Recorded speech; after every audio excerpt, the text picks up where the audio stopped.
Easy trick ద్వారా ఎలా నేర్చుకోవాలో నేర్పిస్తాను. ముందుగా 7 టేబుల్ స్ట్రక్చర్ రాస్తున్నాం 1 నుంచే 10 వరకు.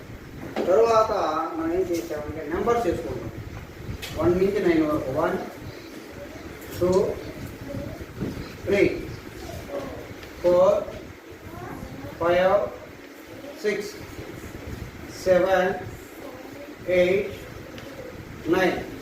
ఈ లాస్ట్లో 0 పెట్టుకుంటాం. కింద పెట్టుకున్న తర్వాత దానికి బాక్స్ వేసుకుంటాం.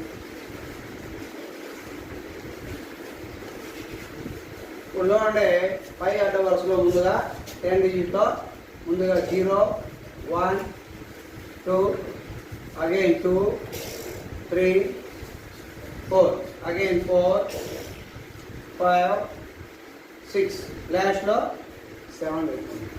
చూడండి మనకి ఈజీగా ట్రిక్ ద్వారా 7 టేబుల్ రెడీ అయిపోయింది.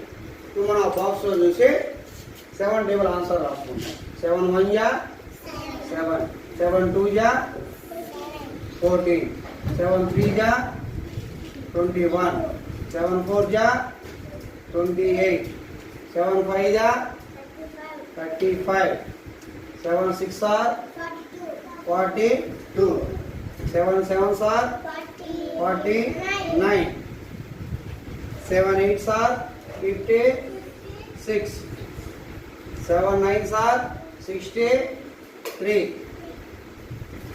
7 10 are 70. ఇలా మనం 7 టేబుల్ని ఈజీ ట్రిక్ ద్వారా రాయటం నేర్చుకొని తర్వాత మనం బాగా నేర్చుకోవాలన్నమాట. అది ఏం చేసాం, ముందుగా స్ట్రక్చర్ రాసుకున్నాం. తర్వాత పై నుంచి కిందికి అంటే కుడి నుంచి ఎడమకి పై నుంచి కిందకి 1 2 3 రాసుకున్నాం. 1 2 3 4 5 6 7 8 9 10 ఉంటుంది కాబట్టి 0 పెట్టుకున్నాం. తర్వాత ఏం చేసాం 10 డిజిట్లో 0 1 2 మళ్ళీ 2తో స్టార్ట్ చేసాం. 2 3 4 మళ్ళీ 4తో స్టార్ట్ చేసాం. 4 5 6 లాస్ట్ 0 ముందు 10 డిజిట్లో 7 పెట్టుకున్నాము. ఈ విధంగా మనకి 7 టేబుల్ అనేది రెడీ అయిందన్నమాట. మీరు కూడా ఇలా ఈజీ ట్రిక్ ద్వారా 7 టేబుల్ని రాయటం నేర్చుకొని దాన్ని బాగా నేర్చుకొని, ఎందుకంటే మనకి టేబుల్స్ బాగా నేర్చుకుంటే మ్యాథ్స్ బాగా చేయగలుగుతుంది. ఇలా ఈజీ ట్రిక్స్ ద్వారా టేబుల్స్ నేర్చుకోండి.